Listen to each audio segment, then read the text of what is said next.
Lisa. I'm back with episode 3 of OPL's Art at Home, a little YouTube series where I take you through some of the more notable works from the Orillia Public Library's art collection. In episode 3, we're going to focus on Indigenous art and artists. Let's get started. There are two artists who I'm always asked about when I deliver a tour at the library. One is Franklin Carmichael, who we'll discuss in another episode. The other is Arthur Schilling. Schilling was born in 1941 on the Rama Reserve near Orillia, Ontario, into an Ojibwe family of 13 children. His father was a carpenter, and Arthur started drawing as a small child, and later he carved wooden totem poles. As a child, he suffered 4 attacks of rheumatic fever, which left him with permanent heart damage that plagued him through the rest of his life. At the age of 8, along with one of his brothers, Arthur Schilling was placed at the Mohawk Institute residential school in Brantford. It was at the institute that he became more conscious of his artistic ability. After his return to the Rama Reserve and in his late teens, he moved to Toronto. He received a scholarship from the Indian Affairs Department to study at the OCA, Ontario College of Art, which he attended for a time until he turned to a self-teaching program. At some point, he was inspired by the successful career of Norval Morris. He chose a different path from Morris by moving away from images of Indigenous legend and storytelling to images of Indigenous peoples themselves.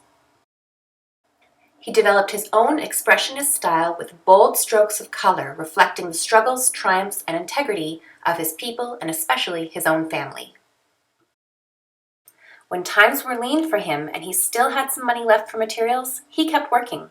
Sometimes he used window blinds, cigarette boxes, odd pieces of wood, and even the walls to make art. In the 60s, after a successful exhibition, Schilling took a simple studio in Orillia and quickly set to work at his easel. During the period of his days in Toronto and his successful show at the Wells Gallery in Ottawa, he came to national attention. He soon married Amelia, affectionately called Millie, whom he had known from childhood in Rama. They had 2 sons together, who both followed in their father's footsteps to become accomplished artists today. By the mid-70s, his teaching and his painting provided his main source of income. In 1976, Schilling was once again hospitalized, and he had to undergo open-heart surgery. After he recovered, his paintings changed. They became bolder and stronger, full of keyed-up color, strong figures, and bold backgrounds that often contained traditional beings from his Anishinaabe background. During his recuperation from a second open-heart surgery in 1986, Schilling suffered a relapse and died. He was only 44 years old, and his death brought shock and sorrow throughout Canada and abroad. He was buried in a quiet wooded clearing just down the road from his home. Almost 30 years later, curator and longtime friend William Kingfisher put together a retrospective of Schilling's work, focusing on the period of 1976 to 86, the last 10 years of Schilling's life, where his paintings and drawings transformed. This incredible exhibition originated in Peterborough and had traveled to Thunder Bay, Windsor, and Barrie before ending its journey here at the Orillia Museum of Art and History. Many visitors to the library assume that this piece is also attributed to Arthur Schilling. This may be partly due to the fact that it hangs next to the Arthur Schilling artworks in the mezzanine of the library. However, this is the work done by artist Stephen Snake. Stephen Snake was born on the Rama Reserve near Orillia, Ontario in 1966. He began to draw as soon as he could hold a pencil and crayon. Steve was cared for and supported by his mother Carol, an artist in her own right, who, along with her cousin, Arthur Schilling, recognized and encouraged Steve to continue his art. Arthur Schilling took Steve under his wing and helped to refine his young, raw talent. Schilling was the first one to expose Steve to the prolific works of Norval Morris. Steve's family moved to Midland, Ontario, where he continued to draw, but instead of reserve pictures depicting everyday life and legends passed down, it was grain elevators and other subjects of everyday rural life that captured his attention. 3 years after Schilling's passing, Steve held his first exhibition at the Woodland Cultural Centre in Brantford. He's had many exhibitions since then, both solo and group shows. and his work is housed in many private collections and public galleries throughout the world. In the spring of 1991, Steve had the good fortune to meet Norval Morris, who became a great influence in his work, and in 2008 he painted an oil portrait of Norval. The painting was purchased by the Maslach MacLeod Gallery in Yorkville to be part of their permanent collection. It is also featured on the website of the Norval Morris Family Foundation.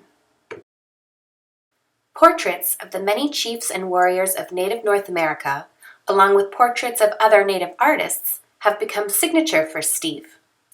Notable portraits of Native artists that he has painted besides Norval Morris include Arthur Schilling, Richard Bedwash, Hugh Mackenzie, and Floyd Kuptana. Steve has a studio in Rama and one on Bear Island, Lake Temagami, where he paints majestic landscapes of the North in his own distinctive impressionistic style that resonates the spirituality of the land.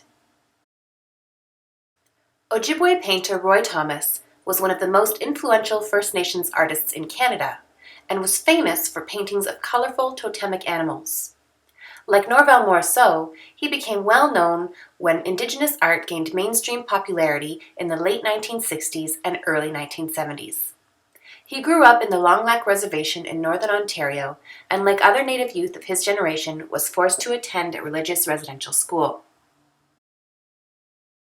Roy's legacy is appreciated in countries as far away as Germany and Japan. His journey as an artist began as a young child, when he would illustrate the stories his grandmother told him by drawing with a finger or a stick in the sand or snow. He complained to his grandmother that his pictures were disappearing, but she encouraged him by saying, "Don't worry, they will come back to you." Her words proved prophetic. Beginning to paint seriously as a teenager, Roy held his first exhibition at age 17. Since that time, his work has been shown at the Royal Ontario Museum, the Art Gallery of Ontario, the National Gallery of Canada, the Canadian Museum of Civilization, and other prominent galleries across Canada, the United States, Europe, and Japan.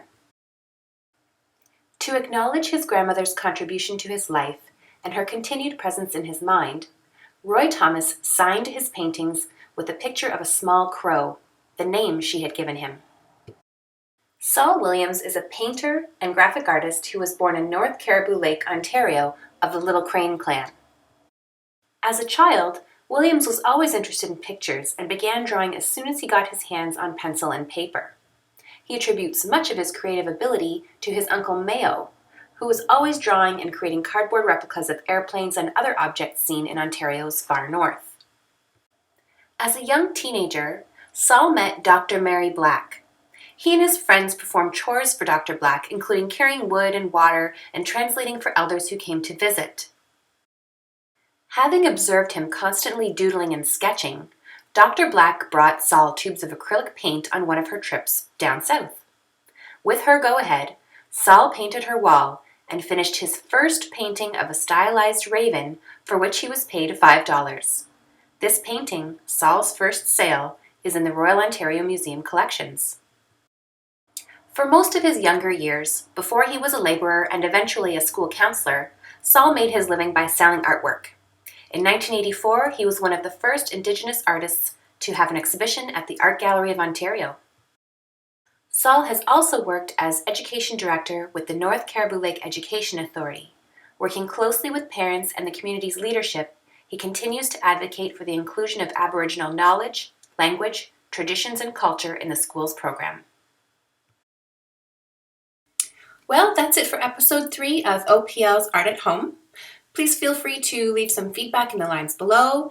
Don't forget to subscribe to our YouTube channel and check us out on Facebook, Instagram, and Twitter. There's all kinds of resources and programming listed through our social media that's available to everyone for free, so do check us out.